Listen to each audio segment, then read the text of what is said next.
नमस्कार, मैं हूं आलोक और आप देख रहे हैं डेली 24 भारत। पूर्व डीजीपी और राज्यसभा सांसद बृजलाल ने अपने संबोधन में कहा कि एक समय ऐसा था जब उत्तर प्रदेश की पुलिस और प्रशासन माफियाओं के दबाव में काम करते थे। उन्होंने बताया कि जो पुलिस अधिकारी माफियाओं के इशारे पर नहीं चलते थे उसे उस समय अपने पद पर टिकने नहीं दिया जाता था। बृजलाल ने खुलासा किया कि जब उन्होंने माफिया मुख्तार अंसारी के खिलाफ कार्रवाई की थी तो उस समय एक डीएसपी को फटकार लगाई गई थी। उन्होंने कहा कि पूर्ववर्ती सरकारों के दौरान एसपी स्तर के अधिकारी भी माफियाओं के ठिकानों पर छापे मारने से डरते थे। बृजलाल ने उदाहरण देते हुए कहा कि विधायक कृष्णानंद राय की हत्या में 600 गोलियां चलाई गई, जिनमें से 67 गोलियां उन्हें लगी। उन्होंने कहा कि इस दौर में प्रदेश पूरी तरीके से माफियाओं के कब्जे में था, लेकिन मुख्यमंत्री योगी आदित्यनाथ के नेतृत्व में अब हालात पूरी तरीके से बदल चुके हैं। आज राज्य में माफिया राज खत्म हो गया है। कुछ माफिया मारे जा चुके हैं, कुछ जेल में हैं और कुछ देश छोड़कर भाग गए हैं। उन्होंने ये भी बताया कि अब सरकार ने माफियाओं से कब्जा की गई ज़मीनें मुक्त कराकर गरीबों में आवंटित की हैं। बृजलाल ने कहा कि योगी सरकार में कानून व्यवस्था मजबूत हुई है और जब व्यवस्था सुदृढ़ होती है तभी राज्य में विकास संभव होता है।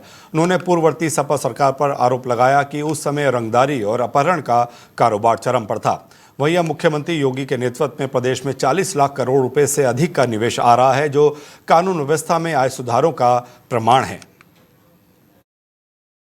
आज का ये कार्यक्रम केवल एक कार्यक्रम नहीं है, ये अपने आप में एक संदेश भी है कि अगर किसी गरीब की, किसी व्यापारी की, किसी सार्वजनिक संपत्ति की और किसी सरकारी भूमि पर किसी माफिया ने, किसी अपराधी ने कब्जा किया तो उसका यही हाल होगा जो यहां पर हम लोगों ने किया है और वही हाल होगा जो प्रयागराज में इससे पहले हम लोगों ने किया है। बहनों और भाइयों, ये लखनऊ की सबसे प्राइम लोकेशन है, सबसे प्राइम लोकेशन। एक आवास जिसे एलडीए ने 10,70,000 में उपलब्ध करवाया है, अगर मार्केट रेट के हिसाब से इसको देखा जाए तो ये कम से कम 1 करोड़ में पड़ती यहां पर। लेकिन रियायत करते हुए मेरी इच्छा थी कि जब माफिया से खाली करवाएंगे तो माफिया से खाली कराने के बाद हम इस लैंड पर गरीबों का आशियाना बनाएंगे, क्योंकि माफिया से खाली होगी तो गरीब का आशियाना ही उसमें बनना चाहिए। और ये उन लोगों के लिए भी संदेश है जो लोग माफिया को अपना शागिर्द बनाते हैं। मुजफ्फरनगर में कार सवार युवाओं का स्टंटबाजी का सिलसिला थमने का नाम नहीं ले रहा है। अलग अलग गाड़ियों में सवार होकर युवक खतरनाक स्टंट कर रहे हैं। वायरल वीडियो में कुछ युवक गाड़ी की खिड़की से बाहर निकलकर हुड़दंग मचाते हुए दिखाई दे रहे हैं। पुलिस की सख्त कार्रवाई के बावजूद ये कार सवार नियमों की अनदेखी कर सड़क पर जानलेवा करतब दिखा रहे हैं। सोशल मीडिया पर वायरल हुई ये वीडियो 2 दिन पुरानी बताई जा रही है, जिसमें एक ही रंग की 3 स्कॉर्पियो कारों में स्टंट करते हुए युवक नजर आ रहे हैं। बताया जा रहा है कि यह घटना मुजफ्फरनगर की बुढ़ाना कोतवाली क्षेत्र के कांदुला रोड की है। पुलिस अब वीडियो के आधार पर स्टंट करने वालों की पहचान में जुटी है। महोबा में राष्ट्रपिता महात्मा गांधी की प्रतिमा हटाए जाने को लेकर समाजवादी पार्टी कार्यकर्ताओं में भारी आक्रोश देखने को मिला है। कन्नौज और सीतापुर में भी महापुरुषों की प्रतिमाएं हटाए जाने के विरोध में सपा नेताओं ने जोरदार प्रदर्शन किया। पार्टी नेतृत्व के आह्वान पर कार्यकर्ताओं ने प्रदेश भर में विरोध जताते हुए जिलाधिकारी को ज्ञापन सौंपा। सपा नेताओं ने भाजपा पर वैश्य समाज का अपमान करने का आरोप लगाया और मांग की कि हटाई गई सभी प्रतिमाओं को तुरंत पुनः स्थापित किया जाए। महोबा में सपा व्यापार सभा के जिलाध्यक्ष के नेतृत्व में कार्यकर्ताओं ने कलेक्ट्रेट परिसर में प्रदर्शन कर राज्यपाल को संबोधित ज्ञापन डीएम को सौंपा है। ये पूरा मामला शहर कोतवाली क्षेत्र के कलेक्ट्रेट परिसर का बताया जा रहा है। वैश्य समाज के महापुरुषों का भाजपा सरकार में निरंतर अपमान हो रहा है। आज हमारे प्रांतीय आह्वान पर निर्देशित किया गया कि जिस तरह से 27 तारीख को वैश्य महापुरुष स्वतंत्रता संग्राम सेनानी आदरणीय जगन्नाथ अग्रवाल जी की प्रतिमा बुलडोजर से रात को 1 बजे हटाने का काम किया गया था, ठीक उसी मंशा से हमारे राष्ट्रीय अध्यक्ष जी आदरणीय अखिलेश यादव जी के संसदीय क्षेत्र कन्नौज से छिबरामऊ कस्बे से महात्मा गांधी जी की प्रतिमा को हटाने का काम किया गया है। अगर बैस समाज से भाजपा सरकार को इतनी ही नफरत है तो बैस समाज का वोट लेने का काम क्यों करती है? अगर बैस समाज इतना ही उनको पसंद नहीं है, उनकी प्रतिमाएं उनको पसंद नहीं है, क्या हमारे देश के राष्ट्रपिता जो रहे हैं क्या उनकी प्रतिमा हटाया जाना चाहिए और उनकी प्रतिमा के स्थान पर दूसरी जो है सहकारिता मंत्री की प्रतिमा लगाई गई? तो इससे उनकी मंशा जग जाहिर होती है कि बैस समाज उनके लिए सिर्फ जो है एटीएम का काम है, एटीएम का काम करती है बैस समाज।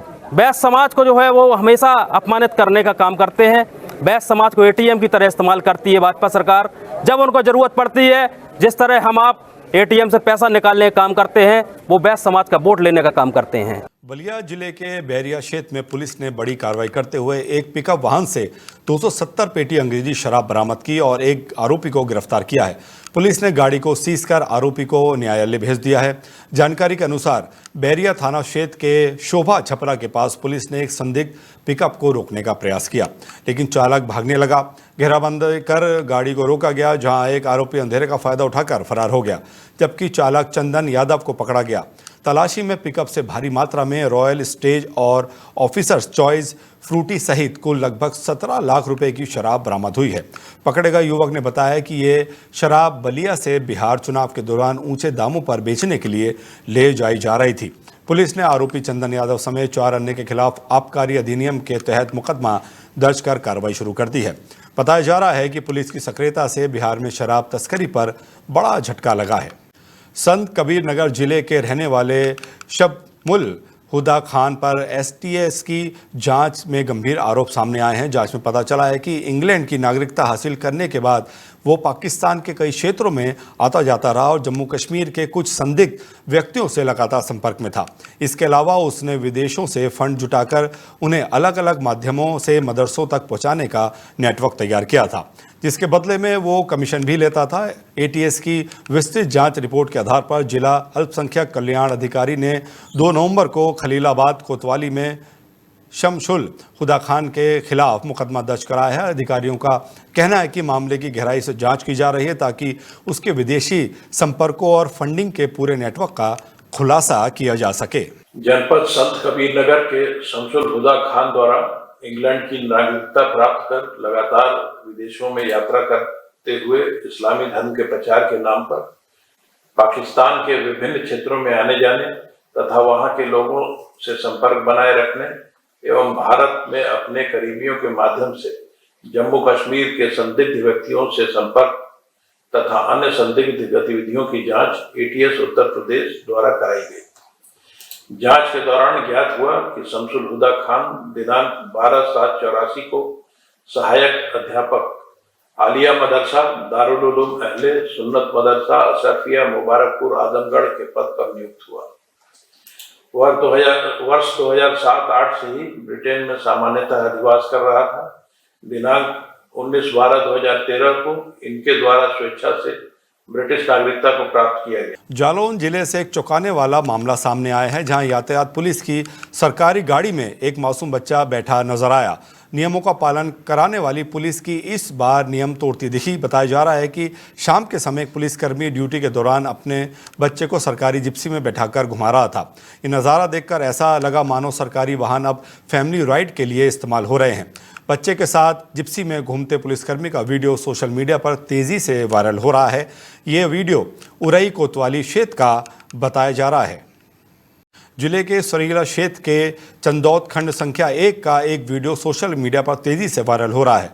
वीडियो में दिखाई दे रहा है कि भारी भरकम पोकलैंड मशीनों से खदान माफिया नदी की प्राकृतिक जलधारा में बीचों बीच पुल बना रहे हैं। इस दौरान एनजीटी के नियमों की खुलेआम अवहेलना की जा रही है। जिलाधिकारी ने इस संबंध में सख्त आदेश जारी किए थे, लेकिन खदान माफिया प्रशासन की चेतावनियों को नज़रअंदाज कर रहे हैं और जिला प्रशासन को खुली चुनौती दे रहे हैं। इस अवैध खनन गतिविधि से न केवल नदी का पर्यावरण प्रभावित हो रहा है, बल्कि स्थानीय जलजीवन और आसपास के किसानों की फसलों को भी गंभीर खतरा है। स्थानीय लोग और पर्यावरण कार्यकर्ता खदान माफियाओं की इस अवैध गतिविधि के खिलाफ आवाज़ उठा रहे हैं। वीडियो में साफ दिख रहा है कि खनन माफिया नदी के बीच में ही निर्माण कार्य कर रहे हैं। जिससे नदी का प्राकृतिक प्रवाह बाधित हो रहा है। इस मामले में प्रशासन को तुरंत कार्रवाई करने और एनजीटी के आदेशों का पालन कराने की जरूरत है। स्थानीय प्रशासन और पर्यावरण विभाग की संयुक्त टीम द्वारा स्थिति का तुरंत मुआयना करने और अवैध निर्माण रोकने की मांग उठ रही है। उरई विधानसभा क्षेत्र में बीजेपी विधायक गौरीशंकर वर्मा ने जन समस्याओं का जायजा के लिए सड़कों पर पैदल भ्रमण किया। विधायक ने मुस्लिम बहुल इलाके बजरिया का निरीक्षण किया और वहां पेयजल की गंभीर समस्या को देखा। निरीक्षण के दौरान विधायक ने जल संस्थान के अधिकारियों को समस्या का निस्तारण करने के सख्त निर्देश दिए। उन्होंने कहा कि जनता को जल्द से जल्द साफ और पर्याप्त पेयजल उपलब्ध कराया जाए। विधायक ने मौके पर अच्छा कार्य करने वाले सफाई कर्मियों को माला पहनाकर सम्मानित किया, जिससे उनका मनोबल बढ़ा। वहीं मुख्य बाजार के व्यापारियों ने शहर में शौचालय निर्माण की मांग भी उठाई। विधायक ने सभी की समस्या को गंभीरता से सुनते हुए जल्द समाधान का आश्वासन दिया। इस दौरान विधायक ने लगभग 10 किलोमीटर पैदल भ्रमण कर क्षेत्रवासियों से सीधे संवाद किया और उनकी समस्याओं को भी समझा।